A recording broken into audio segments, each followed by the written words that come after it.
All right, yeah, we're going live here. So I've got Al, aka Cheshire Plays from Cheshire Plays Games YouTube channel, also puremtgo.com writer, and you're also starting you've been streaming more, and you started doing Commander the Distancing as Yes, well. so I feel like a occasion lot of us have been doing Commander games. yeah, well, I mean, we have the technology, but we hadn't had the reason to before now. Like, so Yeah, I was doing Commander the Gathering, which was a live stream of actual, literal, physical people in the same place playing yeah. Commander. And now with the pandemic happening, with this whole, COVID-19 thing, it means that people have to stay home. We can't, we have to social distance. So it made sense to turn the gathering into the distancing. No, I And like what it. a clever use of a name. No, I like it, man. So this is part two of our interview because it was just so people don't. For people who don't know, I don't even know if I've ever explained it on the show, but um, last summer, I think it was, Mhm. or I can't remember what time last year. We did this interview. It was like 2 hours long. It was going really, really, really well. Unfortunately, it was storming in Florida at the time, and it just shut my power down. And when everything started coming back up, I lost everything. And dude, I was so dejected. I'm like, I don't want to do that again. Like You were right then and so there. angry. I was so mad, and I'm just because I've had that happen before, and dude, it sucks. And it's not the same when you're trying to do an interview again right after Mhm. just doing it because it doesn't feel authentic or Well, anything. yeah, because you're trying to touch on the same points, and then you've got bits of that conversation lingering, and you're like, oh, I need to talk about this thing, and then you're scheduling it all. And Yeah, then you start sounding like a bit of a robot because you're like, you're basically just spitting out the same shit again, just trying to go, like, all right, yeah, well, no, it has to sound like this. yeah. I The swore, I'm sorry. I mean, it's not your fault or anything. It's freaking Florida. Like, I was streaming Commander games earlier. MP Numbers and Derek Maggs actually stopped by, um, and and it was starting to storm really bad. And I'm thinking, oh great, is this just because I'm gonna talk to you tonight? That it's like it's bound to happen. I'm gonna lose the internet and all that. And luckily I didn't. But so here's hoping for part two goes a lot better. 2 hours later, boom. Oh, I'll be so pissed. I'll be like, no, it's like, just quit, whatever. And, No. and just in case any of the viewers out there, the listeners are wondering about this weird accent that I have, I'm Australian.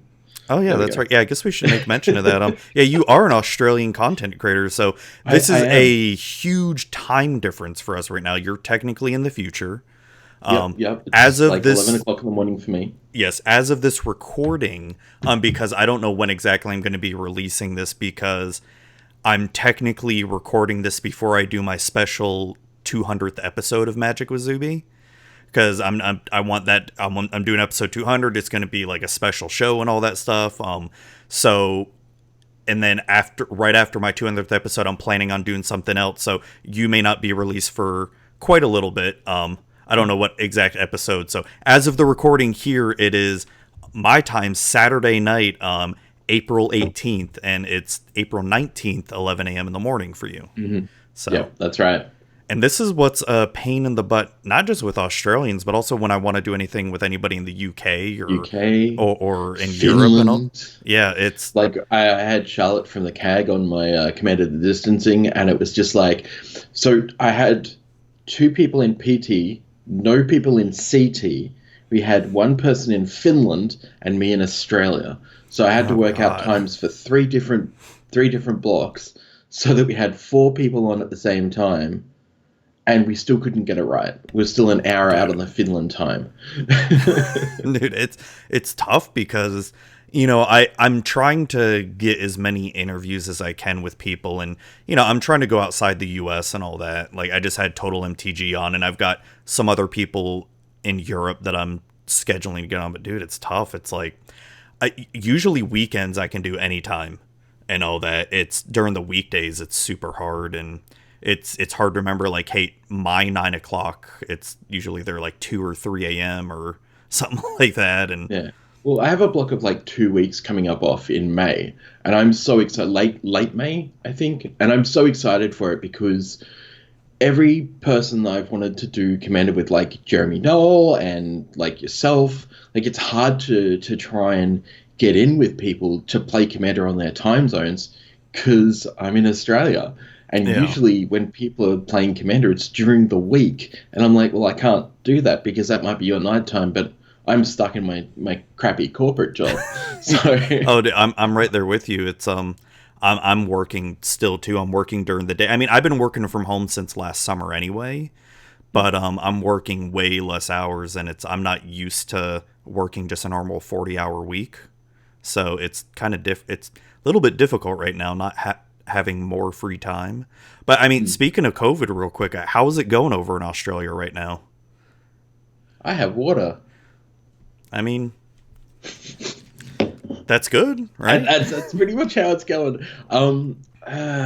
So during the first couple of weeks when we started the social distancing, a lot of businesses, and I guess rightfully so, but a lot of businesses were like, well, we're just going to like hang back until we're told that we have to get people out.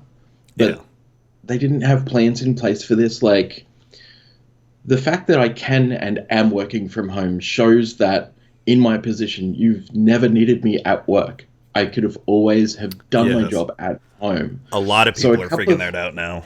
yeah, so a couple of things come from that. So the first one is the people that can and are working from home are starting to feel like, well, that means my employer just didn't trust me. They wanted me on site because, XYZ.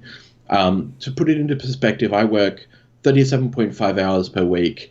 The only person that can do my particular job. I handle $4 million worth of fuel every month, and a whole heap of like high stakes, high risk issues that I have to fix for the company.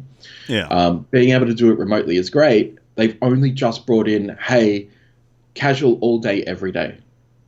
We've previously had to wear suits like for 4 days, and then on the fifth day have casual. Oh wow. Why?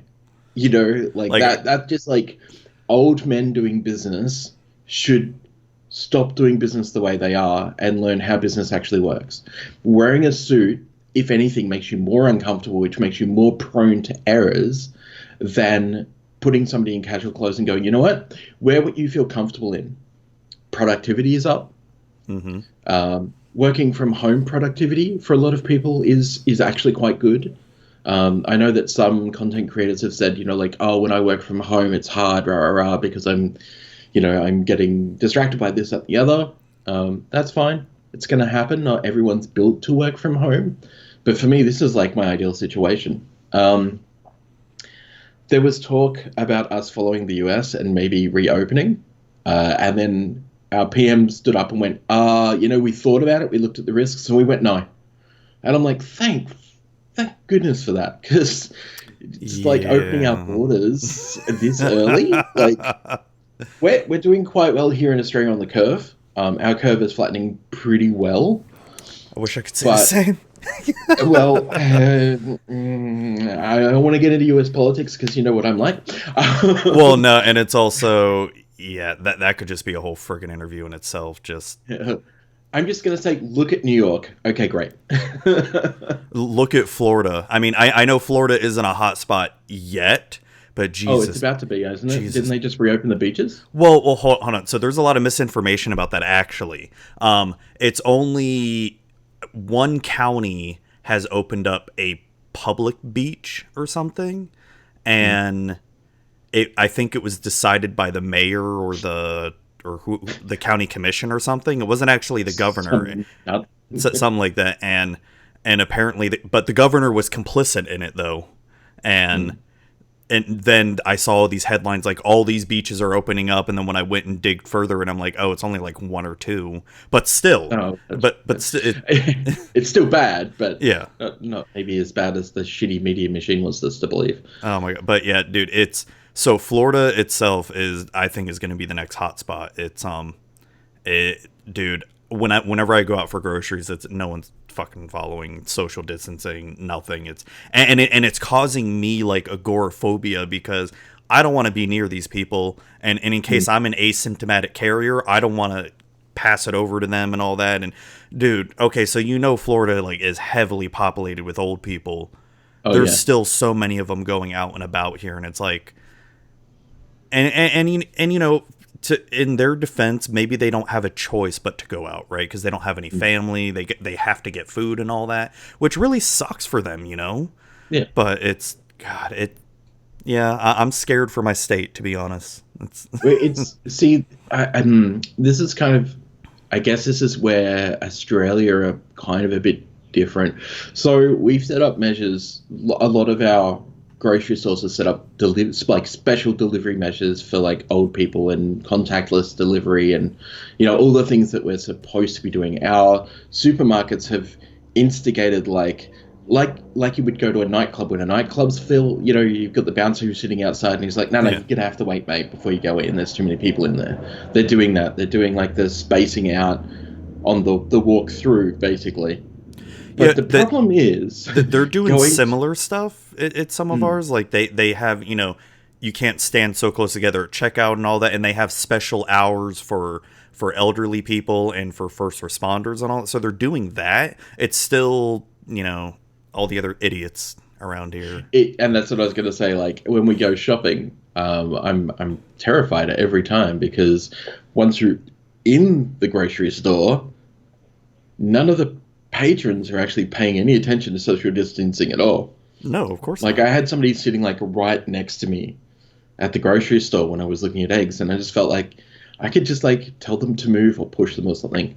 Like, and before anyone, this is a big thing I have with this situation. Before anyone out there says, Darwin, don't be like that. We should be using empathy, regardless of if somebody is a complete moron and they're going to get everyone killed. Still have some compassion for that person, because empathy and compassion is the biggest thing that we can do right now to make sure we remain as good as we want to be, as we want to see.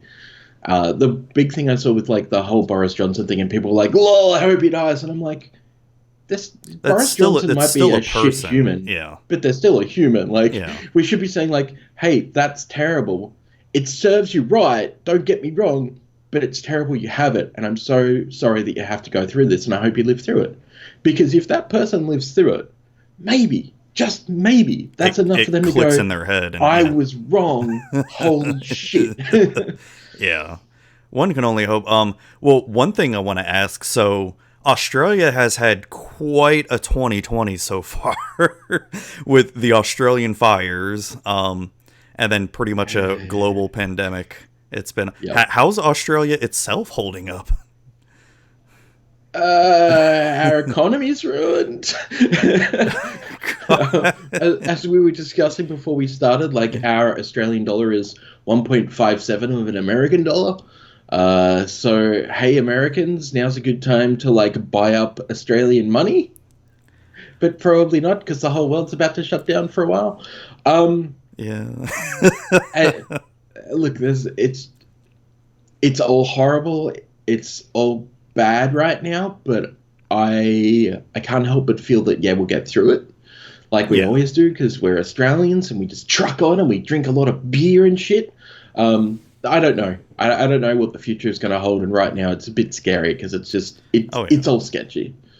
I'm at the point where I don't want to. This is going to sound like such a weird old man thing, but I don't want to keep my money in Australian banks, because what happens if the banks fold? We saw that happen in America with some banks that needed bailouts and stuff, and then all of a sudden, don't you people's worry. money was gone. Don't you worry with American banks, all right? Because the government will make sure those corporations will stay open before they help any of the people. Yeah, well, exactly. But yeah, it worries me. But there's like, what am I going to do? I don't have any control over it. I don't have options. I can't make a difference. Like, I know. All I can do is sit here and watch the train wreck as it careens off the rails, and hope the train stays upright and nobody gets killed. Yeah, I know what you mean. It's like, just speaking of money real quick, because I've got stock options, I've got my retirement, my 401k, and I'm seeing it all crash down, and I'm like, maybe if I was like way smarter with money, I would know what to do. Like if I was like super smart accountant or something, or Like, But then you'd be rich and you wouldn't be in America anyway. yeah, it's true. I mean, I wouldn't be doing this. But, I mean, I don't know. But no, but I'm like seeing all my stocks and all that shit just tumble, and I'm all like,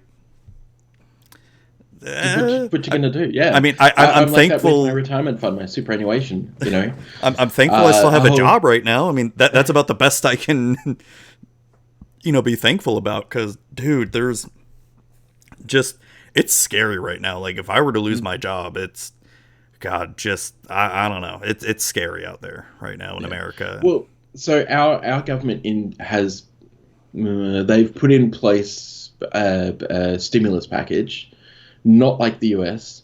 This is a proper stimulus package, and it is basically like, hey, if you get fired, you lose your job, you get stood down because of COVID, then we'll give you $1,500. I think it's per fortnight to live on until things improve.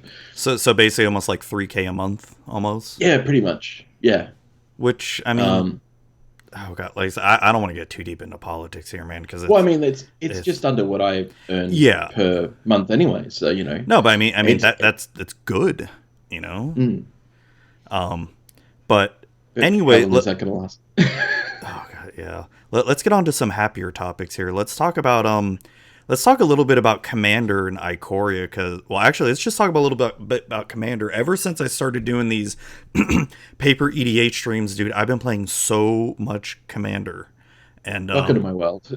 It's and I'll admit, before this whole like streaming it and all that, I'd maybe play Commander maybe once a month at an LGS, not even, maybe once every other month, because my friends and I would just never have time to get out, and I would play so much D&D at my LGS, and I would just mainly play Magic Arena at home, right? So the one good thing about this pandemic, is, I'm able to get around more people and play, get around people distantly and play some Commander, and I'm just having a freaking blast. Like today I streamed over 6 hours of paper EDH, and I could have kept on going. It's fun as hell.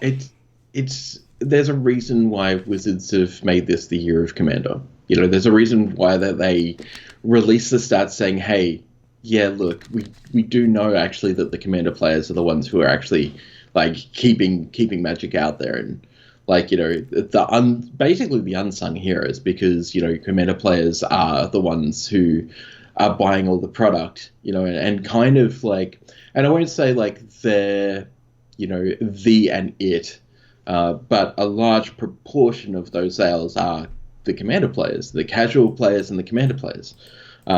Wizards bringing out, basically saying, yeah, this is what's happening, is really good for us because, well, I guess it's a 50-50. It's really good for us on one hand because it's like, hey, we acknowledge that you Commander players who have been called dirty casuals for such a long time are actually the backbone of Magic. But at the same point, we have the year of Commander where we're told about all these products coming out for Commander, and we're like, oh, well, this would have been really good, just based over a 2-year period, and now it's made even worse because of COVID-19. It's like, we really want to buy all the products, but how much of the products can we actually buy and not leave ourselves in a vulnerable position? Yeah, it's that is definitely going to be tough. And shit. But like, I just love the fact that like, I have now the ability to reach over the pond, basically both ponds halfway around the world. Yeah. And get people interested in like, hey, you're somebody I've always wanted to play with. I'm obviously not going to make it to Vegas this year. Do you want to come on the stream? And well, let's live stream some webcam Commander. And everyone has been amazingly positive. Like we've got Jeremy Noel coming up on one. We just had Charlotte of the CAG. We had Alex Kessler, Kess from Kessco, from Masters of Modern. That's awesome. Yeah, it was. We like had a really good time. We had Perry, like Tank of Jank. I've wanted to have Perry on for forever. And we were working on something before his house burnt down, So being able to get him on this Yeah. So Forgot about being able to get that. him on this was great. So it's been great for me because, it gives me that little bit of extra reach. Just being like, hey, come on the show, let's play Commander and let's chat. Yeah, and it to me, as far as, not only is it awesome just playing Commander like that with people, to me it's also making streaming a lot more fun as well too, Hmm. because let's be honest, I mean, as much as I love Magic Arena, I have a hard time just streaming it because you're sort of just talking to yourself the entire time. You're you may have people coming in and chatting with you, but it's kind of not the same because you're not getting that, audio feedback and all that from the person, and it gets a little boring and frustrating because you're facing literally faceless nobodies, and you Hmm. don't know how they're reacting, how they're playing, and all that. Where with Commander, it's, even though I'm only seeing everybody's hands and all that, you can still hear their voice and see how they're reacting, and it makes it a lot more fun. And Yeah. Well, I mean, the audience enjoys it way more too. I guess the other problem with Arena at the moment, like with you've got to play best of three, right? Because best of one is all mono red and cat sack decks, And mono for white the life gain. majority. Yeah. And best of three is a longer format and it takes, a lot more mental capacity to play. Don't get me wrong, mental capacity for Commander is pretty huge. But if you're talking to three other people while you're doing it, the mental capacity is sharing a 50-50 with your social aspect. So the social aspect is kind of calming down on the anxiety side of your brain that's going, I have to win, I have to play good for my viewers. And instead it's like, no, actually, I don't have to win. I can make play mistakes. I just want to have fun and I want to show people how fun this game is. And I want to do Yeah. some fun, exciting things while not pissing off my table. So I'm not going to play mass land destruction.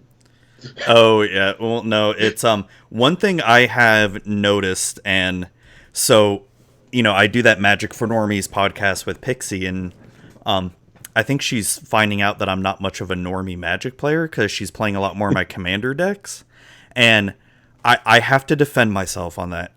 My play group is very degenerate, so I have to build to their power level, and I'm not saying like I'm not saying it's like competitive EDH levels and all that stuff. They're just finely tuned and all that. They're not very casual. They're not very budget as well either, because I've been playing this game for so long. I've just accumulated cards, and a card that maybe $50 now, I got it for $2 back then. But the thing, today's a good example. Like one of the games I was playing, Omnath Locus of Rage, and I was up against, oh god, oh shit, what was I up against? I was up against Kalia the Vast, Sir Conrad, and Vorvo, the mono green giant, or whatever. I mean, I ended up losing the game, but it was twice in like 2 turns. I played Boundless Realms for like 10 and 15, or like 15 and 20, just to get all my lands out. Yeah, they killed my Omnath before it would resolve and all that, but it's like I had every single land out of my deck, so I'm just pulling like nothing but gas out of my deck, and still lost, but it was just my power levels are there, and I'm understanding, realizing like I don't know how to build casual decks. I don't know how to do it. It's yeah, I think for me, my focus is generally on fun at the table. So I Yeah. look at what I'm building when I'm building it, and I go, how much fun is this going to be for other players? I have played those decks that are fun for me without regard for the table, and that was, I mean, it was fun for me, and I played the deck one time and I dismantled it. I think that was my Demir Bola Citadel deck. Yeah, Oh, okay. which was like I just killed the table on turn 6 every time, Oh, and damn. just consistently. It's just like, if you can't stop me, if you're all tapped out, I'm just going to kill you. Um, but yeah, so like when I build decks, I generally build them to kind of, to play better with the table. One of the things you might want to consider is for your Omnath deck, being degenerate, is Zurin Orb, right? So you can Ooh, sack all okay. your lands and gain 2 life per land. And then the Mending of Dominaria, is it the green one? Okay. Because the third mode is return all land cards from your discard pile back to play. Ooh, I like that. So you sack your like 30 lands or 28 lands or whatever. Then on 3, and then return them all back and get 38 triggers. Ooh, that's gross. You're welcome. I like it. I like it a lot. But and this is something that is in one of the decks here, because it can be interacted with quite easily. But if nobody's got an interaction for it, everyone's going to die. And it's very late game. It's not like it's after turn 10 that you generally do it, and that's what I focus on, is like, if I can let other players do whatever it is that their deck does that's really cool, that doesn't let them win the game but is very cool, that's great. Once they've done that, I'll kill the table if I can. I know what you mean.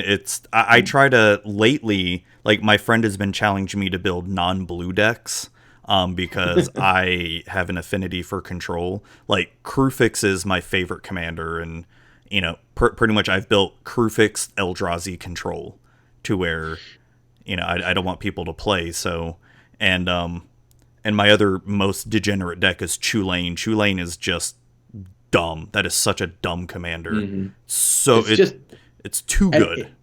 You can build a casual, which is what I did, right? So the first time I built Chulane, I built a casual deck, and it was just value, and it outvalued the table, right? Because it is just such... And I'm going to say it's such a well-designed commander that it just provides almost infinite value. Like, it is such a great commander. Putting it in a CEDH style deck, when you've got like Food Chain and Alurin and the Eldrazi that you can play from remove from game. Yeah. And you've just got like a masterwork of like CEDH. Which is great, because I've been getting a little bit more into CDH stuff on the side, just to try it out. And my first one was taking that deck to a Magic Fest up in Brisbane and playing against some other CEDH people. And they were just like, because they hadn't seen somebody actually build Chulane yet at the time that it happened. Mm-hmm. And they were just like, oh, this should be pretty easy. That doesn't look like, a great commander. It looks fine, but it doesn't look like it's going to ruin the table. Yeah, ruin the table. Damn, that's like crazy. With the right draw, it's so good. Yeah. But yeah, I think that when it comes down to it, everyone has their own philosophy based on their own playgroup. My philosophy is always going to be, I want to play between a 5 and a 7, but I also want to make sure the table's enjoying themselves. And that's just not from a host point of view, that's from a player point of view, because I'm not a host. I may host the games, but I'm there to play. I'm not there to be all like showmanshipy, like, hello everyone, welcome to my fantastic show. It's like, no, like, let's play Commander. Let's actually do this. Let's, have some fun. Yeah, nothing angers me more than the person who comes into a Commander game and then they just want to like show off just their junk, and it's like, oh yeah, they want to pub stomp and all that. It's as far as hosting these games, like putting on a show for them, I've been trying to play my control decks way less on them, because like I said, I want the other players to do crazy shenanigans. Like, I want that to happen. And all that. Like, I just built the Dragon with everything I had laying around, and the mana base is extremely terrible and extremely slow, and I have like no mana rocks. I don't even have a chromatic lantern or anything, so it's very bad. But it managed to win a few games today, and I just had to tell the other players, like, you guys are just way too slow. Like, my shit is so slow that you just pretty much let me win and all that. Yeah. And I've had games like that. I've had games where it's like, I've been sitting there waiting for everyone to like do their cool thing, and I'm like, I'm still waiting. I'm still waiting. I'm just going to kill the table because it's like turn 15 and I'm real bored. So there are absolutely groups that are going to be, a bit slower than we would like. Oh, but again, it still comes past like we're past turn 10. I've given everyone ample time to do whatever it is your deck's supposed to do. If you haven't done it, and if the game's not enjoyable for the rest of the table, let's just end it. Yeah, like I don't care if games take long and all that stuff. It's and I'm not saying I'm trying to be the policeman of the table or anything like that. It's just sometimes. And Efren from cardsphere.com got a little mad at me because I told him, like, yeah, I literally just built this deck with what I had laying around. He's like, oh, just what you had laying around, huh? And as you just wipe the fire, I'm like, what can I say? You guys were too slow to kill me. Because I have the 10 tri-lands in there, and then a bunch of basics and some quote unquote fetch lands, Terramorphic and Evolving Wilds, and that's about it. As far as my land base, everything else is so bad. Oh, the land base sounds terrible. Oh, it is. Well, and I know how powerful Dragon Tribal can be, like if you build it fast and all that, like ramp up fast. That's why I built it with the crappiest mana base, and I kind of don't want to upgrade it. Yeah. I mean, maybe a Chromatic Lantern. That'd probably be the one upgrade I'd want. But other than that, I don't need to. So, you've been... Actually, I want to get some of your thoughts on Ikoria. What are some of your thoughts on that so far? The cycling isn't as good as I'd hoped it would be in Limited. The mutate ability in Limited is fantastic, except... So in the morning of release, people didn't seem to realize how good Mutate was. By the afternoon, you couldn't draft Mutate because everyone at the table is drafting Mutate. I still haven't used my draft token yet. I need to. You need to do that. Absolutely. I think it's a great Limited format. Oh, I loved the Sealed when I did the early access event. I think some of the stuff will lend itself to Commander for sure. There's actually an article up on puremtgo.com at the moment where I've given my thoughts on some Ikoria stuff, because there's some really powerful cards. There's some stuff that I think is going to work in the 99 better than the 100/101. I'm a bit sad that the Otter got banned straight up. I understand why, but I'm sad because I want an Otter commander, because I wanted to make a deck that was utterly ridiculous, just filled with like otters and shapeshifters to be otters. I can understand banning him as a companion, but I can't believe they just banned him completely from the game. It's like you can't put him in the 99 or even a commander. It's like, and I understand the decision. However, I think they need to give more faith to players. Like, to say that banned as companion would be confusing is like, well, we used to have banned as commander and they removed that because they thought that it was too confusing. It's like, it's not confusing at all. Like, it's really not. You either just ban something or you don't. Doesn't feel necessarily good. Yeah. Like, I think that they should have had, this is banned as a companion, this is banned as a commander. Yeah. I mean, the card itself, even if you just allow it in the 99, it's not that good. No, it's not. It's really not. And people going nuts over it. And it's like, no, in Constructed, it's a great card. Absolutely. In like Legacy and Vintage and stuff, like people are now seeing how good it can be. Mm-hmm. But generally speaking, in Commander, the stuff that you wanted to interact with is banned anyway. So, I mean, not having it as a companion, like having it banned as a companion makes sense, but having it totally banned does not make sense. Yeah, but whatever. I mean, I know, what is it, Rule 0, you can still allow it at your table if you wanted to. Like, honestly, if someone came to my table and put it in the 99, I honestly wouldn't care. Like, yeah, exactly. I mean, it's not going to make or break a game or anything. You know what I mean? Plus, it's so cute. It's so cute. It is. It's ridiculously cute. The my only experience with Ikoria so far is just playing just the Sealed event that I did during the early access event, and I loved the Sealed. I wanna get more into Sealed and Draft with this format. I played a little bit of the Standard, and I've got a feeling I'm not gonna like it with all the amount of companions I'm seeing. Mm-hmm. I've got a feeling, like, especially when the meta starts to resolve and settle down, oh god, I've got a feeling I'm not going to like Standard very much. It's going to be weird. It's going to be a weird time. Yeah, especially with the companion mechanic. I wouldn't be surprised if we see some mechanic or companions banned as companions or something, or I don't know. It's a really cool mechanic, right? Because it's sort of like you have a little pet, but it's also... And from what I kind of agree with what a lot of people are saying online is it's sort of like you're starting with a starting hand of 8. And even if you mull down, you still have a starting hand of 7. Yeah. So you're not really being that punished. Or, you're basically getting an extra card into your library without having to have, you're beating the restriction basically. Yeah. Which, I mean, for all the... It's funny when I was watching people complain, because there were some people complaining, and they're the same people I saw complaining about, but why can't every deck have hybrid mana cards? Wait, so you're fine with 101 cards. But, I mean, you're not fine with 101 cards, but you're fine with having off-colored cards in your mono white deck. Yes, of course. Cool story, bro. But yeah, I played some Brawl. That was pretty cool. I was playing Brockus. Brockus. It's the creature that can be replayed out of your graveyard. I was playing that as my commander, the mutate one. Yeah, it was alright. It's fine. It's fine. I guess we'll see in the next month, like how the set actually goes. But I think for Commander, there's a lot of really interesting stuff that I need to dig down deeper into.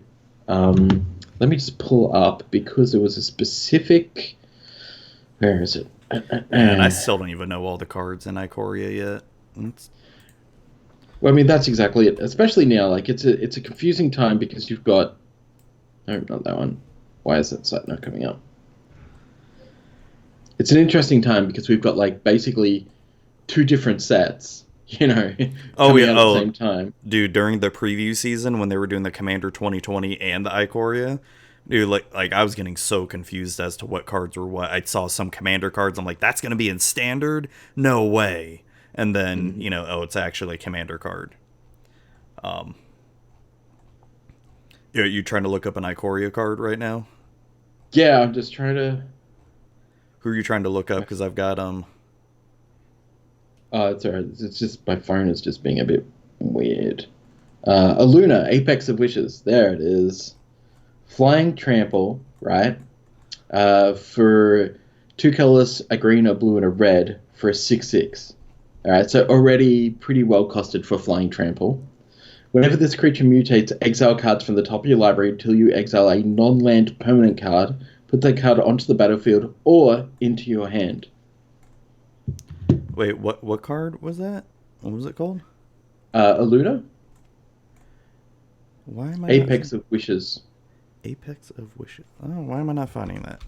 Mm-hmm. Apex. Oh, there we go. Okay, I found it. Beast yeah, that's right. The Teamer one. Yeah. And whenever this exile card on top, okay, that's disgusting. Yeah. Oh my gosh. Yeah, that's especially considering the creature types.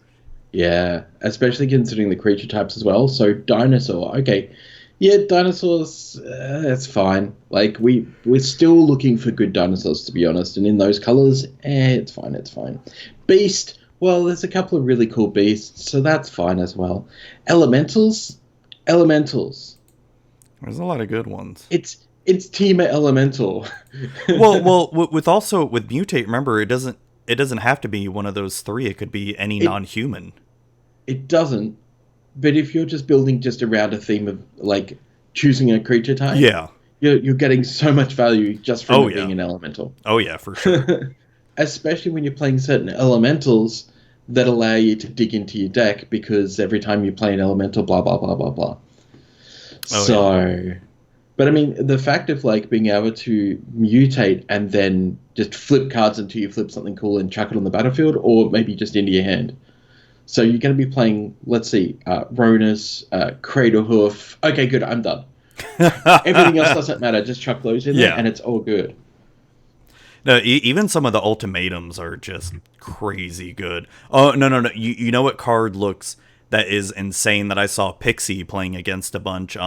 It was a self-mill deck with Song of Creation. Dude, that Song of Creation is a ridiculous card. Yeah, it's going to be interesting. Just in case people don't know, it's the 1 green, blue, red. You play an additional land on each of your turns. Whenever you cast a spell, draw 2 cards, and at the beginning of your end step, you discard your hand. So you're doing a self-mill strategy where every time you play 2 lands a turn, or heck, even more than 2 lands, because if you have more than one of these out, you're just going to be drawing so many freaking cards off that. Mm-hmm. Holy crap. I hate it, but I love it at the same time. The best thing is, just think about Song of Creation, right? It's not legendary, yeah? No, it's not. So yeah, you could play more than one. If you're playing it in Commander, you can clone it a bunch with clone effects. Oh god, gross. I hate it. This is one of the things that I was saying to somebody the other day. It was like, can you imagine playing this in a clone deck in Commander? Like, just with, like, the stuff that lets you, like, clone, like, permanents I think, and all that, and Clever Clever Impersonator would be one. Clever Impersonator, exactly. I think, was it Spark Double was another one, or did Spark No, Double I think only Spark do Double's only creatures? creatures and planeswalkers. Yeah. I think. Because there was a couple in those colors that can clone. Is it quasi duplicate or is that just creature? I think that's just creature. Okay. But play it with Starfield, make it into a creature. Oh, and then clone it. Yeah. Ooh. Well, no, Starfield's white though, right? Yeah. So you Isn't need Song of Creation? it's Teamer. Oh, it's Teamer. Yeah, it's not Jeskai. So you need 4 colors. Well, there's other ways to do it, I'm sure. Yeah. But yeah. Oh my gosh. Yeah, the Whirlwind of Thought, the Jeskai one, whenever you cast a non-creature spell, draw a card, that is ridiculously good. That is, I'm gonna be working on building a Narset EDH deck. I'm not doing extra turns, I'm not doing and my restriction for myself for that deck is gonna be 0 counters. I'll have some bounce effects and board wipes and all that stuff, but 0 counters. Because I don't want to make another control deck. But I want to make it where I want big, splashy, fun cards that Narset can cast when I attack with her. For me, Titan's Nest. That's the one I want to try. That's the one that gives everything pseudo delve. So Titan's Nest, so people know, is 1 black, green, and blue enchantment. At the beginning of your upkeep, look at the top card of your library. You may put that card into your graveyard. That's gross, especially if you're playing like a good graveyard commander deck. Exile a card from your graveyard, add colorless, and spend this mana to cast a colored spell without X in its mana cost. I don't like that part. Yeah. Because what if I want to cast Villainous Wealth and all that stuff with this? Well, you can't, sadly. I know. Or can you? Okay, so here's my thing. Is it Prismatic Lens? Prismatic Lens? Hold on. Prismatic Lens.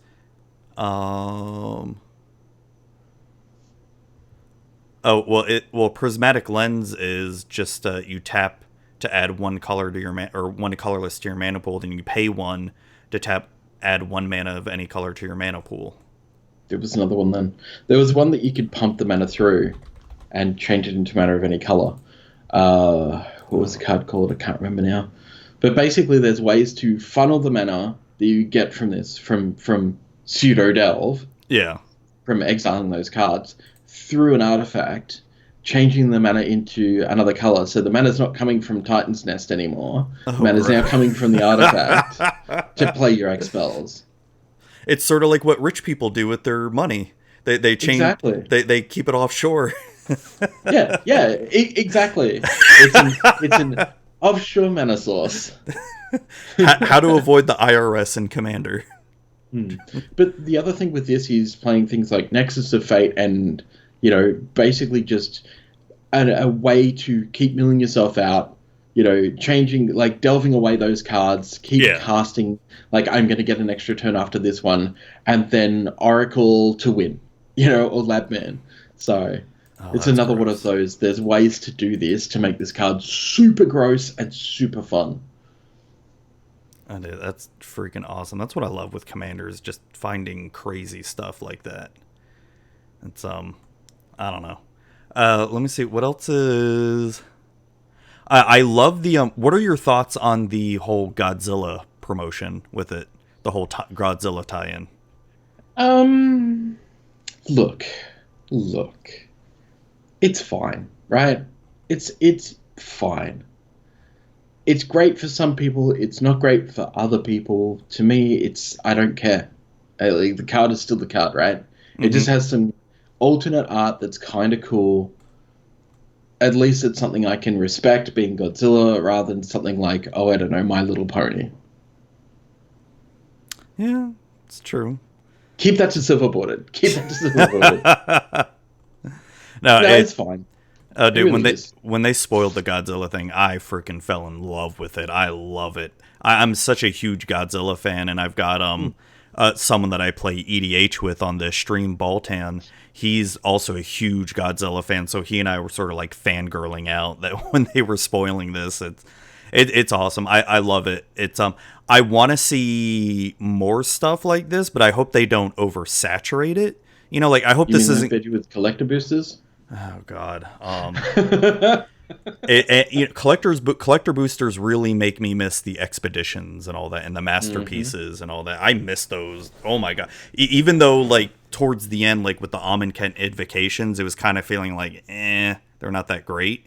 But at least I didn't have to buy another product in order to get one. You know what I mean? Yeah.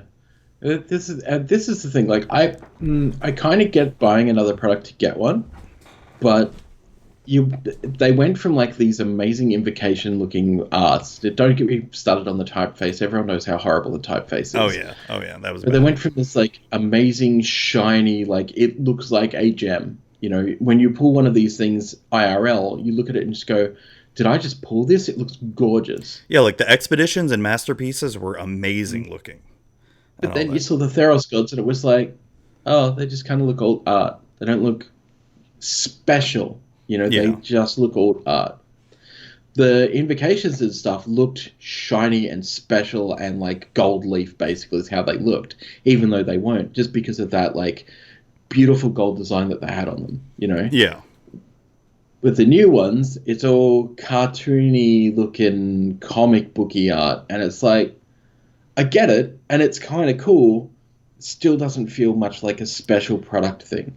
Well, and Plus, I've seen the complaint that it doesn't feel very Magic the Gathering like. Like some of the complaints I've heard is the comic book art and the Godzilla thing doesn't feel like Magic at all. It feel like a separate thing. These same people are the ones that really loved Liliana Death's General or whatever her name is. Being like the Japanese style art. There's no difference between that and between this. There really isn't. You're looking at one side, it's like manga-inspired art. On the other side, it's comic book-inspired art from the old, like, Godzilla comics of yesteryear. As cool. Like, everyone has a different palette of what they want to see. I like all of them, but at the same time, Wizards, stop with the collector's boosters, make them rarer so people will actually chase them, and put them back into booster packs, because we're going to buy boxes and boxes and boxes rather than like, I can't afford a booster box for collector boosters here in Australia. It's $450 Australian, which is like, maybe 200 American. Yeah, but I mean, they're obviously working because they keep making them. I don't know. The one thing I do worry about though is I really hope, like the Godzilla thing is an awesome idea. I just hope it doesn't overstay its welcome. Like they don't keep doing stuff like this for every single set. Like maybe a once a year thing. Okay, that's cool. Yeah, I think once a year thing. I'm surprised they haven't done this with Commander. I'm surprised that the Commander decks haven't been a once per year, like themed towards some product or some, like Transformers, right? Yeah. Last year's decks could have all been Transformer Commanders, and we would have gone, hey, that's not Magic, but that's kind of cool.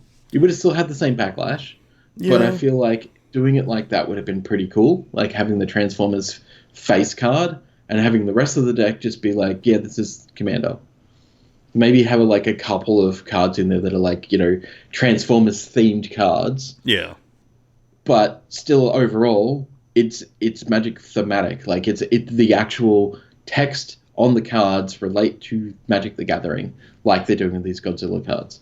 It's not like they're changing anything to do with the card. They're just going, hey, here's a normal version of the card. Here's a version of the card that is, Transformers. No, I mean, I wouldn't mind something like that. I mean, I'm not big into Transformers or anything, but I mean, just like we've said before, there's people who like that stuff. Cool. If they like it, awesome. As long as, if they were to do something like that for Commander, as long as I still got the normal looking card that was still an option, I wouldn't mind. And I'd probably sell off the Transformers stuff to people who do want it. Yeah. I mean, just wait until you see He-Man. Oh God.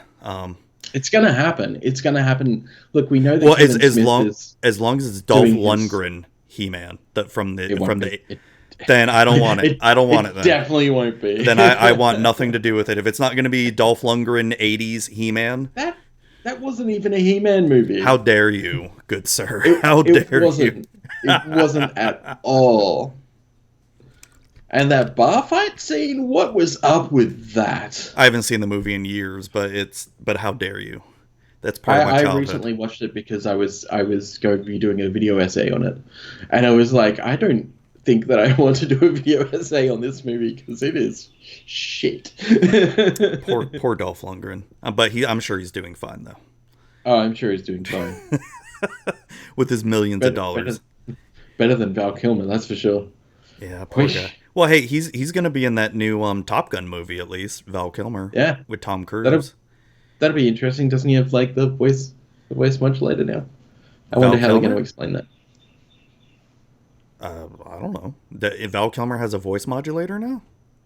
Oh, shit. I got to look that up. I didn't know that. haven't you looked up Val Kilmer the last 5 years? I think he had, like, throat cancer or something like that. Oh, okay. Well, shit. That sucks. That's why he was in the Kevin Smith movie with a voice modulator.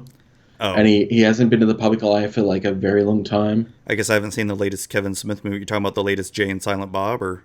Yeah. Okay, Jay I haven't seen that. Yeah. Hey, you should see it. It's kind of fun. Well, if you like Jay and Silent Bob stuff, you'll like it. No, I like Kevin Smith movies. It's just, dude, there's so many movies I gotta watch and catch up, and I'd rather just watch The Office again for, like, the 18th millionth time, or Star Trek for the 20th millionth time, and which Star Trek, though? I just got done. I recently got finished watching Deep Space Nine, and then I was starting to work on Voyager again. And I did watch the whole series of Star Trek Picard, and I really liked Picard, and everyone hated it. I thought the beginning was fine, like the first 2 episodes, and then and then it started going a bit whack. It's okay. This is my problem with these new Star Trek shows. All right, I'm going to go on a little tirade here. Go for it. Both Discovery and Star Trek Picard, they need to stop doing these plots that are like Earth, like galaxy ending. The whole galaxy's going to burn and everyone's going to die. They're all going to be destroyed. I'm like, it's boring, right? Because it's like, that's not what Star Trek was. Yeah, did they ever face threats that could have been galaxy ending and all that? Sure, but it wasn't every single freaking season, not every single episode and all that. I miss, and I know we're never going to see the syndicated Star Trek ever again, where it had simple episodes, simple character building episodes, and it's after just watching through Deep Space Nine again, it's like, we're never going to have a show. We're never going to have a Star Trek show like that again. And I feel like Star Trek Picard, what Patrick Stewart played was not Picard at all. It was a bastardized version of Picard. 7 of 9 was nothing like 7 of 9. And just the whole plot was just, it was interesting at first. And then when you get deeper into it, it's just dumb. All right. So here's my take. But hold on, I agree on some of the points. One more thing. Riker was fucking awesome, though. Yes. I will say that. Riker was absolutely Riker. That was the best part. But that was kind of to be expected. So the one thing to remember is this is not Star Trek The Next Generation, and this is not Voyager, right? This is the problem. So it was presented as being something that was an extension of that, and it is not. The thing to remember is that this is Picard in his twilight years. He's already gone through so much shit, and now he is realizing that the way he was is gone. That is just, that type of person is gone. So it was a whole thing with the plot point, or I should say the plot hole of the Data is his best friend, which never was in the series. Absolutely. Yeah. Data was just somebody who... so disappointed they never showed Geordi. Like, out of all the people that Data was friends with, like, how do you not have Geordi involved with it? Because that was Data's best friend. If you want to say, I know they tried to me, I don't know if they were trying to do like a gay connotation between Picard and Data and all that stuff, but if they were going to try to do anything like that, it should have been between Geordi and Data, because they were the ones who were way closer together than anyone else with Data. So the point I want to bring up, especially when it comes to the new series Picard, is that did Picard ever feel to you in Star Trek: The Next Generation as a human, an empathetic human? Empathetic. I feel like there were definitely episodes where he did, but there a lot of times he But didn't. overall, But yeah, overall, no. But he was also, because he had to be captain. He had to be a stoic person like that. you're right. He had to, and now he no longer has to. And I feel like him moving into this series is him realizing that, okay, actually now I can be more me. I don't have to like front that I'm like this officer of the Federation. Yeah. Now I can like I care more because I can show that Which, weakness. okay, I can understand that. I can understand that point of view. I think that I'll what they're give you moving to. that. The same thing with Seven of Nine. I think that for her, it came to a point where she was an officer and she was, learning how to be a human again. And then at some point, she turns over into being the bounty hunter, and she just sees all of this shit, and she's like, you know what? Actually, I don't like any of this. And I think she's learnt through that period to be more human. But to be more human, she's giving into those wanton desires that she never had really given into before. She slips in, I can't remember which episode of, I think it was Deep Space Nine. I think it was the episode where she has to become the Doctor. She starts showing more of a human side. You're talking about Voyager, right? Because she was never in Deep Yeah, Space Nine. yeah, I meant Voyager. Okay.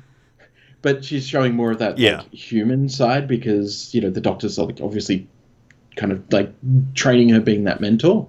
But I feel like this is the natural progression for her character as well, going from like very much, actually almost very similar to Picard, into slipping into this like more human character, and like now she's prone to acts of rage. Now she's she's fighting for something she actually believes in rather than like going along with it and going like, I have to be this person. Now it's like, you know what, actually I'm fighting for the underdog and I'm going to do whatever it takes to do this thing. However, the big thing for me was right at the end of this season where they, spoilers for people out there, they kill Picard. Oh, God. Yeah. But they bring him back in a golem that looks exactly like him, at exactly the same age, with exactly the lifespan that he would have normally had without the brain issue. And it's like, you could have just killed him. And then you could have brought in anyone else. Will Wheaton could have come back. Oh, like, God, forget no. the Traveller stuff. No, don't worry about that. Shut up, Wesley. Or Johnny LaForge, Or, hell, we just saw Riker come back into the bloody Federation. The hell is Riker the fucking... Why the heck isn't Riker the face of this now? Oh my God. Season 2 could have been Riker continuing the story. Why aren't we doing that? So I'll give you that with 7 and 9 Picard. I can understand that. My other problems with the show were a lot of the other characters. And a lot of their motivations just didn't really make sense. Like Rios and Agnes, even somehow getting that makes zero sense. Hey, they're just gonna yeah, they're out just of nowhere, like hey, let's burn. Hey, I just murdered my boyfriend that I loved for I don't know how many years. Hey, do you want to get together? Okay, sure, yeah, no problem. I just murdered my boyfriend. Now I've got a murder boner. Let's burn. What's up? And then shit, what's her name? The other one that had the son. The one that's like constantly smoking crack, basically. Yeah, which is really freaking weird. I can't constantly. How many drug references are in this? This is what? Fuck, what's her name? I can't remember her name. Raffi. Yeah. But okay, so this is one thing that gets me is, so when we first get introduced to her, right? All of Star Trek, we're led to believe that they don't have to worry about currency. No one's poor. No one has to worry about having food, water, none of that. But yet when we first meet her, she's like, oh, I don't have like this big fancy mansion and all this stuff. And I was like, you destroyed my life. And I live in a caravan in the middle of the desert. And I basically smoke cactus. Yeah, I know. And it's like, well, as far as what we understand the technology of Star Trek, you could have your own mansion if you wanted to, right? You could have your own holodeck with a mansion. You could have a replicator and, hey, you want to build your own mansion? Hey, replicate the parts out and all that stuff. But that to me was dumb. And just, I don't know. I wasn't a fan of a lot of the other characters, like the the Romulan brother and sister were that whole plot point with the Romulan weird, brother. Were they sleeping with each other? They really, like really every seemed scene like... and they were like, and he was like, no, and she was like, I'm totally rapey, and he's just like, Dude. whoa, sis, whoa. I'm sleeping with the robot right now. Okay, let me keep sleeping with the robot for a while. Dude, there were definitely scenes where you're just like, okay, are they gonna kiss or something? Like, yeah, I was like, they are far too close if they're supposed to be siblings. Like, I've known some really close siblings. None of them are this close. This close is like... I mean, maybe that's Romulan culture, but okay, so... We've never seen it before. Why are we seeing it now? There are full lights. But, so, especially a lot of the beginning episodes where they had the Romulan brother and the Daj or Soji or whichever twin she was, and they were showing those two, like, falling in love and all this stuff. Dude, that was so boring. That was just... It was bad. We're in the middle of a board cube. I'm wearing socks. Whee! Oh my gosh! Oh, that was so terrible. And then you that scene? And then you got Ninja Samurai Romulan, and they kill Hugh. And I was just really starting to get into Hugh and all this stuff. And then he dies. I'm like, oh, so you kill Hugh, but you keep Ninja Samurai Romulan though? I'm like, Ninja Samurai Romulan, that's in it for like maybe 2 episodes, talks up how good of an experience it is working with Patrick Stewart, because I was watching some behind the scenes stuff. Yeah. And I'm like, so you're a New Zealander. I mean, you're an actual New Zealander. But you keep the New Zealand accent when you're in character. Unlike everyone else, you don't sound like anyone on the show. What? Oh, yeah, that's right. Choose to live. I guess I didn't catch that. But no, I mean, like I said... Yeah, for people that like it, great. That's awesome. To me, it's just not Star Trek. Star Trek has gone so far from what it's gone like. And I will say, I did really enjoy Star Trek Discovery Season 1. I really enjoyed it. Season 2 completely killed any hope I had for the show because it was just so dumb. I'm enjoying both, but valid criticisms. Valid. I mean, as I was saying, like, I really enjoyed Picard, but I have a lot of issues with it as well. So, like, even from like a film / critic's point of view, I can see all these like major plot holes and just major problems with script writing. But at the same time, for me, it's like I kind of didn't want this to be Star Trek.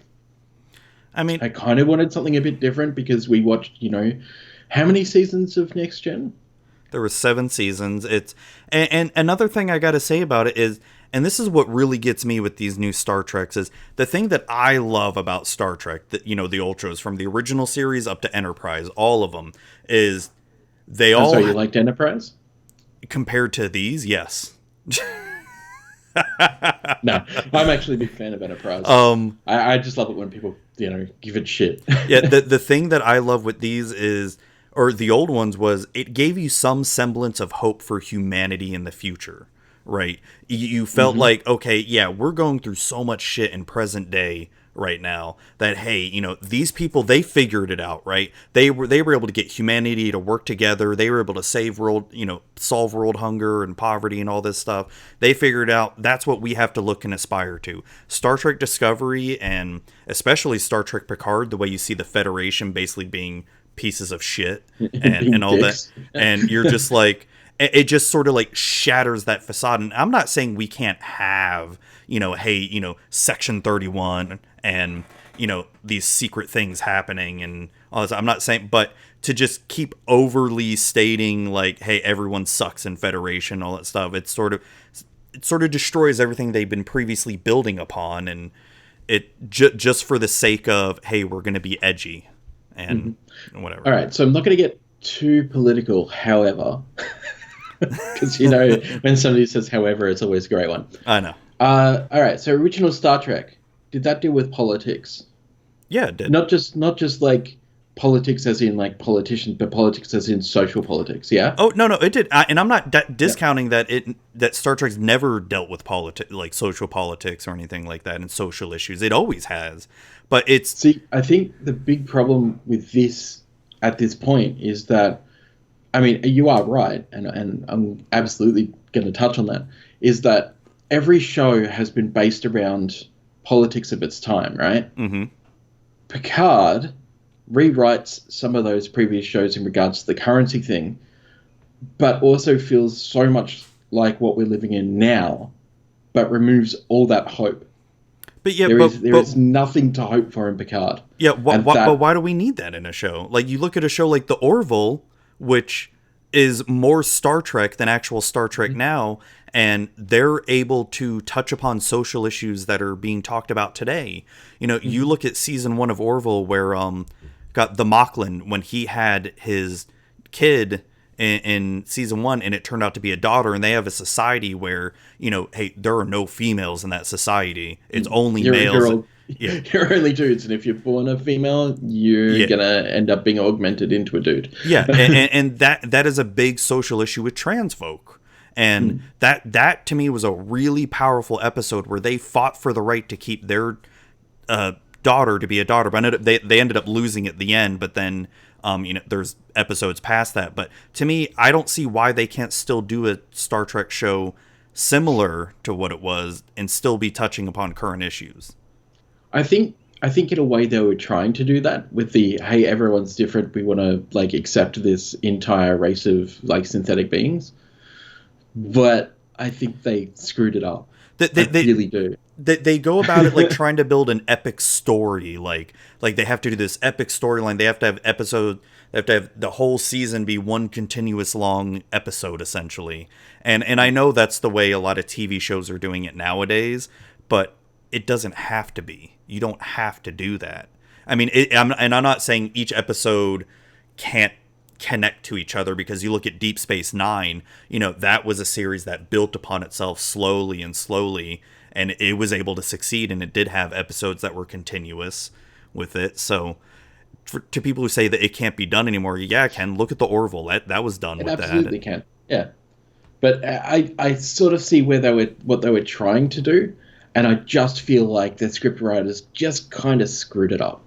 Of course they did. Do you know what I mean? Like, and that's the thing. Like, again, I can enjoy the show, but I can also see how many faults there are with the show.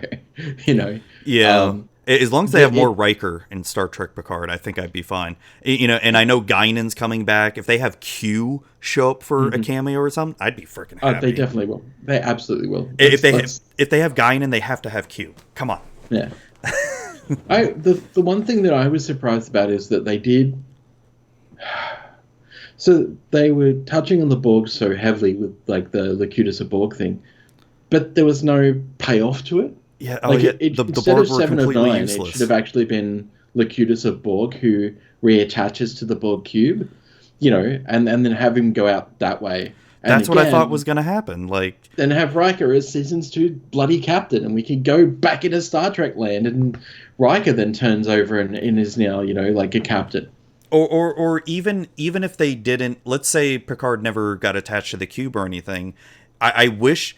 I got so excited when they showed 7 of 9 hooking up to the cube to try to like take control of the cube. I'm like, yes, now maybe we'll have this character that will do her best to control the Borg, but end up failing, and they got to do something to stop her. Nope, she gets connected, and like 2 seconds later, oh no, I'm just gonna. I'm like, oh, that was such a, like, I was so excited, and then especially when they touched on, like, she even said, like, if I hook up to this, I don't know what's going to happen.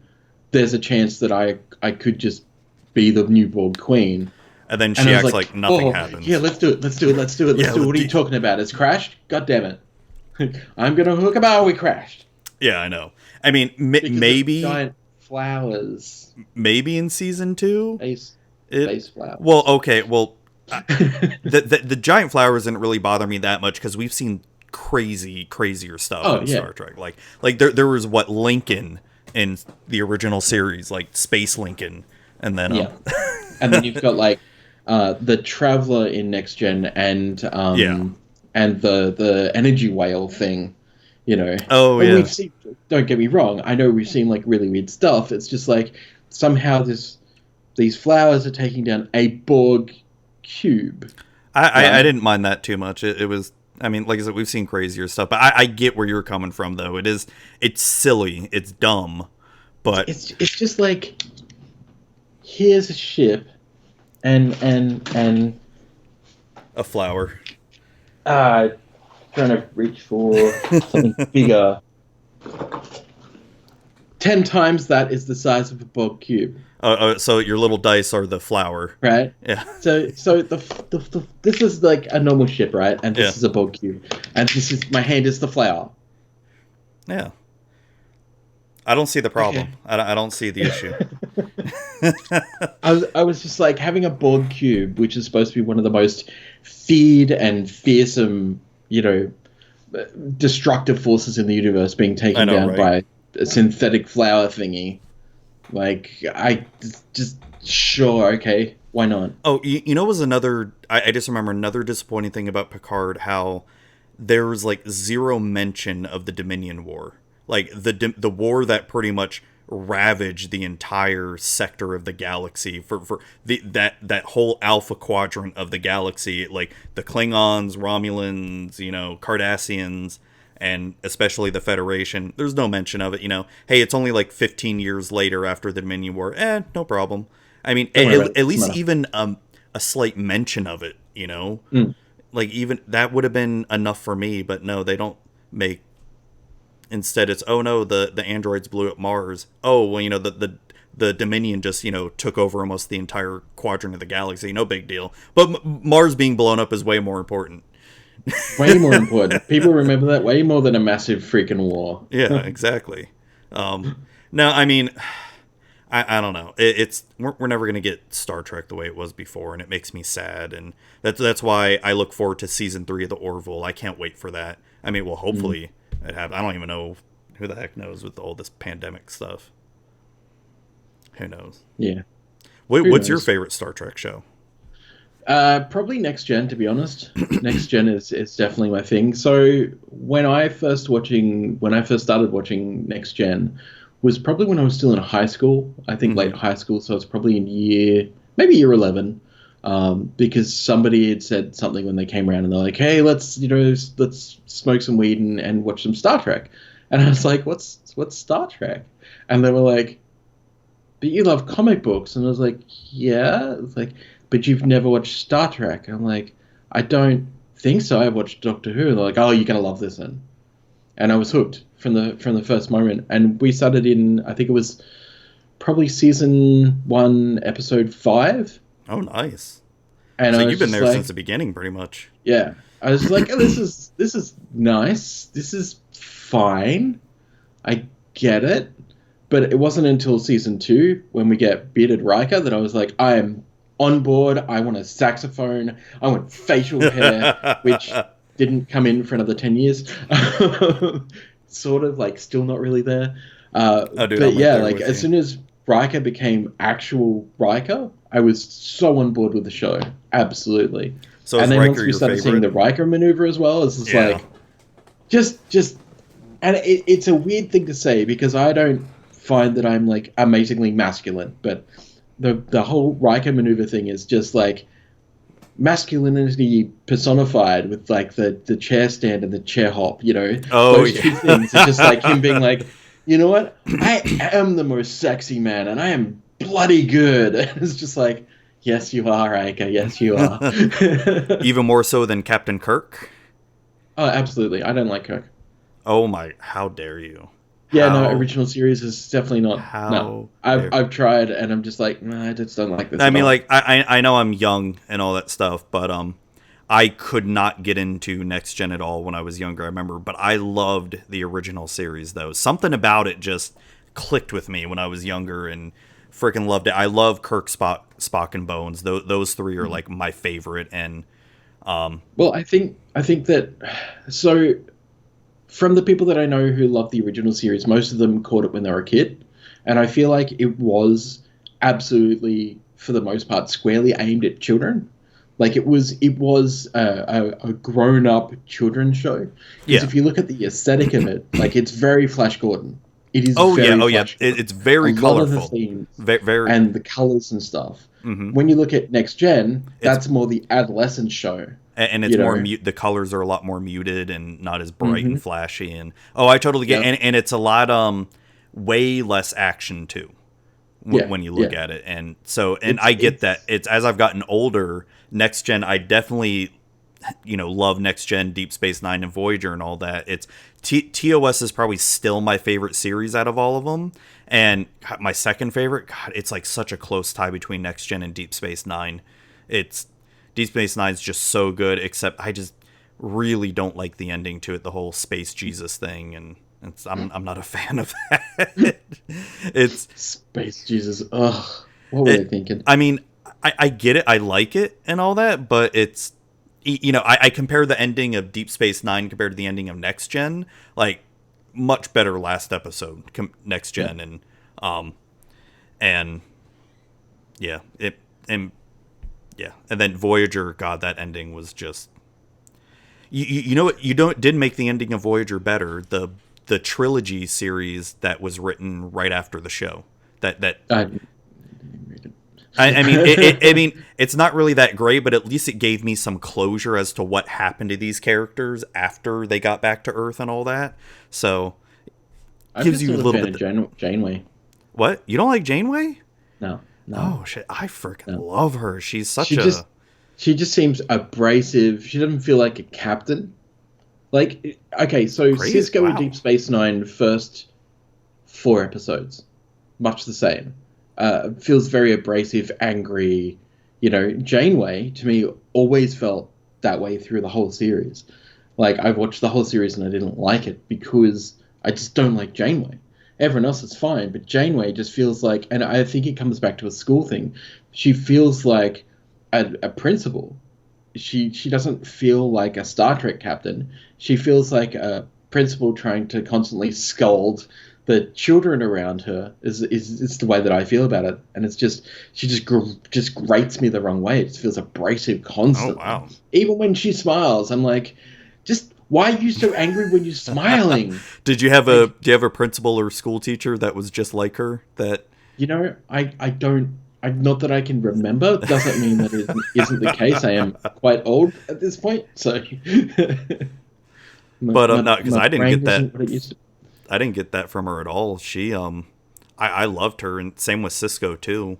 And to me, just like what we were talking about with Picard, they both kind of exude. They have to show that stoicness and toughness. And the one thing that was a little disappointing with Voyager, and so many people have made mention of this, is how they really didn't show the consequences of a lot of what happened to their ship throughout the series, where their ship was almost totally destroyed one episode, and the next episode, oh, everything's fine. It's Everything's fine. We've repaired it. Don't worry about it. yeah. And it's like, you guys would have ran out of resources eventually, Uh-huh. and they Like never, you're in the middle of nowhere. and it's not like I wanted the whole show to be about survival and all that stuff, but at least show some sort of stakes, as Look, it's building up. If FTL has shown me anything, Faster Than Light computer game. Yeah, I mean, I've Yeah. heard of it. I don't I know was anything for about other it. people just in case, Yeah. because I just thought about like, maybe not everyone knows what the FTL is. Look it up. No, what does It was- FTL show you? Well, if it's taught me anything, yeah, you kind of screwed in space. Your ship's going to take a lot of damage, and you're probably going to die. Yeah, and it's definitely the scary part. God, God, I can keep going on about Star Trek. Welcome to the Star Trek podcast. Welcome to Star Trek with Zuby, episode 1. Trekking with Zuby. Trekking with Zuby. There you go. God, no, I can't do another podcast. No. And then also, what they're doing, like a Star Trek cartoon now or something, I heard, and Yeah, apparently. no interest in that at all. Did anyone have interest in the previous cartoon that came out in the, I want to say, the animated series? 80s? Yeah. Oh, what? No, I mean I watched like 1 or 2 episodes of it because it was on Netflix or something, and oh Yeah. god, it's terrible. It's so Yeah, bad. I didn't know about it. Saw it on Netflix. I turned it on. I turned it off. Like, this is horrible. Well, one other quick question: what's your favorite Star Trek movie? Ooh, that is a good question. What's the one with Bane in it? Not With Bane, Bane? with is it Bane? You talking about Michael or Tom Hardy. Tom Hardy? Yeah. Yeah, the one that everyone hates. That movie. Oh, Star Trek Nemesis. Yeah, I thought Nemesis was real good. Oh dang. I mean, it's better than Insurrection, that's for sure. Star Trek Yeah, well, Insurrection was pretty bad. My favorite one was Undiscovered Country, Star Trek Six. It's basically Macbeth in space. I loved it. yeah, yeah, very much was Macbeth in space, wasn't it? I mean, Wrath of Khan. I mean, you can't go wrong with Wrath of Khan, and then when frickin' J.J. Abrams redid Wrath of Khan. Oh god. And made you agree with Khan instead of making Khan into the villain, made him into a sympathetic villain. I know, right? Oh god, I hated that movie. I only ever saw it I once. I hate watched it one time, and I'm like, never again. I watched it, and throughout the whole thing, I was like, why do I absolutely love Khan in this movie? Like, How I'm dare supposed to you? hate him. He's a terrorist. It's, oh, I don't hate him because he's right. He's absolutely right. He's doing everything to, like, for his people, and it's because they've been screwed over and, like, cast out, and I'm like, this is really awkward because I'm barracking for the villain, not for my heroes. How Like, dare I want you? the villain to survive and kill everyone. Oh, this is awkward. Yeah, pretty much. How dare you? Nothing could ever replace Ricardo Montalban's chest. uh, uh, Again, masculinity. And it's crazy when I look back at Wrath of Khan. Like Kirk and Khan never even met each other in that movie. They were only ever saw each other via the view screen. When you think about it, I think it was only Chekhov was the only one who actually met Khan throughout the whole movie. No, it's God. So I'm sure people are sick of us talking about Star Trek now. What else is going on? What else have you been up to, man? Uh, Not really much. I mean, working from home has been an experience. Trying to navigate my way around like crap Australian internet. I went and bought like a 4G router, basically, so Yeah. that I'm on the 4G network instead of ADSL 2 plus, because Australian infrastructure for internet is third world country. Oh Actually, I damn. shouldn't say that. It's fourth, because some third world countries actually have better, more reliable internet than Australia does. Really? Makes Damn. no sense. Yeah, our internet speeds are really bad. Wow, that's crazy. Yeah, they just put in like national broadband. Mm-hmm. It's on copper wires instead, though, instead of like proper fiber. They put it So on copper and not fiber. Why? What yeah, the hell? exactly, Oh my exactly. So it's god. just piggyback like piece of crap, basically. So some people still get fiber to the node, but it's not actually fiber to the node, technically speaking. So It's a even copper back end. it's a copper backend. Wow. So the speeds are still pretty terrible. Um, That yeah, makes zero sense to me. You think it's old fiber would be cheaper at this point because old businessmen doing business that shouldn't be doing business is what I say about our politicians. oh god, Yeah, whatever. it shows you how much Frickin' we have access to like make a change. oh my gosh, but But we're talking about the same government body that removed games funding. You know, because apparently designing video games in Australia isn't bringing in as much money as they would like, even though actually it is. They don't see it as a long-term investment, and instead they're investing in like, what was it, $40 billion in these shitty submarines that are already showing problems, and we haven't even had them delivered yet. sounds about right. Because Yeah. video games are just they're not going to be around much longer. You know. No, no, they're children's things, you know. Yeah. I mean, we Like, saw that in the they're not a 80s and major export. 90s. It's they're not going to last that long. You play any good Exactly. video games lately or anything or I've been playing a free-to-play game called Crossout, which is pretty cool, which is, I guess, Carmageddon-ish. Okay. It's like post-apocalyptic. You're driving around in a car shooting at people, like at other cars. So that's kind of cool. That's pretty much mostly what I've been playing, other than Magic. Wow, I know. Magic is I think I exciting. have you added on the Switch. Are you playing Animal Crossing? I'm playing a lot of Animal Crossing. I wasn't going to bring that up because it feels like a secret shame. This There's is the nothing to be first time I've shamed. played There's nothing to be shamed about it. Animal Crossing. All right. So, so at the beginning of my stream I had today, Paper EDH Efren from Cardsphere, he's got. I get him and his wife are apparently huge Animal Crossing fans. They've played like every single game from the GameCube and up, and they've got like a collection of cards of Animal Crossing. I guess the 3DS Animal Crossing had Amiibos. like booster packs or Yep. something, and I've never been into Animal Crossing before except this one, and he was showing me like all these binders of Animal Crossing cards. I'm like, holy crap, man! Yeah. I'm obsessed with it. I just unlocked terraforming on my island. I had KK Slider visit, and it was amazing. I did that last week. So this week was like 2 million bells into turnips because it's Sunday for here for us. Oh So shit, that's right. I gotta remember that tomorrow. I mean, other than that, like I'm still hopping in because I kind of want to make the perfect house. Yeah, But I mean, I have problems with the game. Like you get to a point where you've upgraded your house enough that you can't build onto it. yeah. And I'm like, but I want more rooms. I want the rooms to be bigger. I want like all of these. And I'm like, it just feels like the game was a bit short-sighted in the scope of what you can do. Have And you they played kind of other just went, ones? no, Okay, this is my first Animal Crossing game. okay. So, yeah. But I mean, still, even that being the case, like coming into it, I'm like, this could be improved so much, and I don't understand why it hasn't been. Oh, the my biggest complaint about it is probably the UI and the menu system. It's so Oh, bad. it's It horrible. it just to talk to someone to get something done, you have to go through 5 million menus, and if you accidentally click on the wrong button, you got to do it all over again. I Do it mean, again. it's annoying as hell, and the online is just terrible. Yeah. It's Yeah. But I mean, overall, I've been in love with the game. I've dropped over, I think, 70 hours into it.